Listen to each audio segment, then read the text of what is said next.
Hello, my name is JP Hofseth, and I'm going to be showcasing my level, Underwater Lab Escape. In this level, I'm going to go over my design document and do a little bit of gameplay and explain kind of my process through this level and how it evolved. So first of all, the level story. The story takes place as you are a scientist that's working in this undersea lab when something gets in, and you're trying to get out of this facility. To do that, you're going to have to use several different things that I've built into the level, uh, operate a couple of the mechanics, as well as avoid an enemy that I created. So the description, this takes place actually in first player, but I have a third player mesh. So it's kind of a 3D first person adventure game. And you can either try to utilize stealth or you can try to kill the monsters and get out. You start at the lab, you're going to the launch bay, and you have to open up the launch bay door in order to drop the submersible into the water. So the alternate objectives is to collect research notes, kill a monster, go for a swim in the water. And I break those down even further here. So throughout all the paths, you're going to find different research notes. There will be a monster no matter which way you go because there's one in the control room. Now, you can avoid 3 out of 5 of the monsters. 2 of them you will have to avoid. You will have to um, hide and try to maneuver around or kill.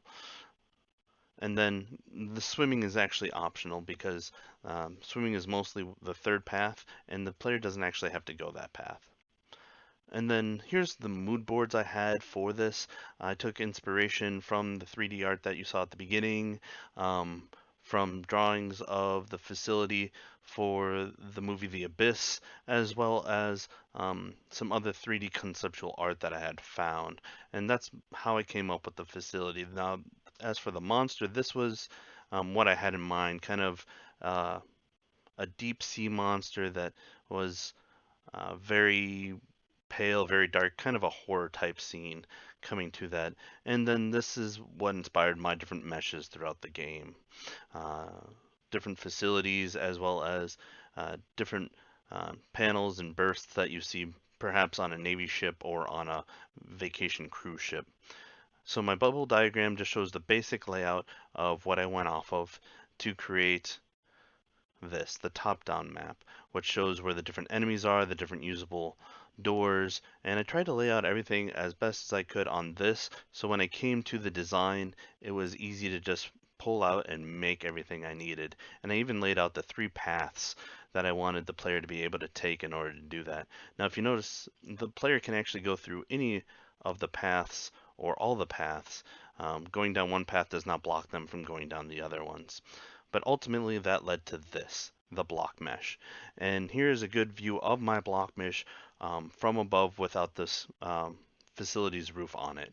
As you can see, this closely matches what I had come up with the top-down map. Um, I wanted to try to stick as close to it as I could so that it helped with production time and allowed me to just reference that in order to build this much more quickly. And then here's the meshes that I ended up using. As you can see, the consoles on the upper left, you have the valve in the middle there that turns on and off the flames on the lower left, the launch bay doors, the main objective there at the bottom middle, and then the research, which is actually little USB sticks that I had made, and then the submersible that ultimately gets you out of the building. And so during playtesting, of course, I found some really interesting data actually. Just about everybody, well, everybody did get through the level, but just about everybody actually killed one of the monsters. Only one player didn't, and I found that interesting. I thought a couple players would try to avoid them, but found out that most of the players wanted to try to kill one of the monsters. And of course, you don't have to turn a valve, but every player turned at least one valve. And the consoles you did have to use, so everyone was going to use at least 2 of them. And if you notice, 2 of the players did the minimum amount of consoles needed to actually get through the level. And the collected research, just about everyone tried to pick up some research. Playtester 2, the only reason they didn't is they actually died and had to reset the whole game. Um, because they had to leave and come back. So the second time they went through it, they actually didn't pick anything up that time. Um, but I also found how interesting that some players sprinted a lot and crouched a lot, and others barely used that basic mechanic when playing the game. And so I broke it down even further. That way it's easy to see visually which players did which, of turning the valves, doing the research, killing the monsters, and controlling the consoles. And then for this game, I only referenced a couple tutorials on how to do a few things. I wanted to make sure my stamina bar worked right. I wanted to make sure that my Niagara system was working right, because I've only played with Niagara a few times, but I'm getting much more comfortable with it. And then this was the first time I did a scene capture on a material, so I wanted to make sure that I got that down pat. So let's get into the gameplay and show how that goes. So as you notice at the beginning of the game, you have the what to do UI that comes up. Now this sits on the screen for about 10 seconds and tells the player what they need to do as far as the objectives and how they can accomplish them. We're going to take the quickest path just for time's sake today, but we're going to showcase each one of the mechanics. So first of all, we're going to pick up the research, and as you can see, the UI only pops up when the player is looking at something they can interact with, and that comes up as well with the valve, which will turn on and off that fire there. You can hear the valve squeak, and you can see the fire go off, and then the player can actually turn it back on if they want.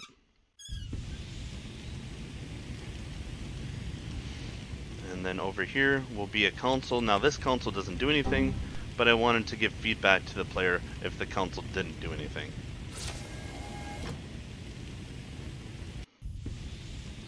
And we can crouch. Get by there, and just to showcase the stamina will only pop up when the player is actually sprinting, and then it goes away. Now you can actually get around that fire if you hug that wall really close or try to jump those crates, so you don't even have to turn on and off that valve if you don't want to. Now the reason I'm turning that one is there is a sea monster that does patrol this area, and I'm trying to head him off. As you can see right there, he will patrol the area until he sees me. Once he sees me, you'll see him try to pick up speed and come at me, but the fire's in the way. I didn't go with adding the flame itself, having particle collision so as to kill the player. There's actually a collision box around it that I just jumped into, so you can see that the player gets knocked back by the fire. I figured the sea monsters should die immediately from fire because, well, they're sea creatures and aren't used to fire. And that's an example of the scene capture of the launch bay doors opening, so you can see the submersible there. Now we're going to go straight to the main hallway here. Turn this valve so we can go in through this other door and avoid a sea monster altogether. A little bit of sprint.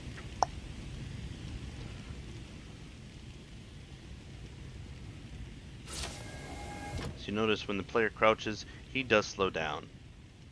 We're going to quickly get ahead of this monster. I did the voices myself on this, as I didn't have time to get a voice actor to do the lowering submersible and opening the launch bay doors. I like to have the video feed or this audio feedback for that. And here's the swimming. So you can see as the player is underwater, there's a breath mechanic that pops up and shows, hey, they're trying to breathe. And then if that goes all the way down, the player will die. I was very generous with that because I didn't want there to really be a chance for death on the swimming on this one, but that could easily be adjusted so that the player would perish from being under the water. We're going to wait for that guy to go by and jump in the top here. And there's the information you get that I collected my data from when the players were playing the game. So I want to thank you for this time of watching this video. I look forward to making more levels like this, and I hope you enjoyed this video and hope that you want to see more of my work to come in the future.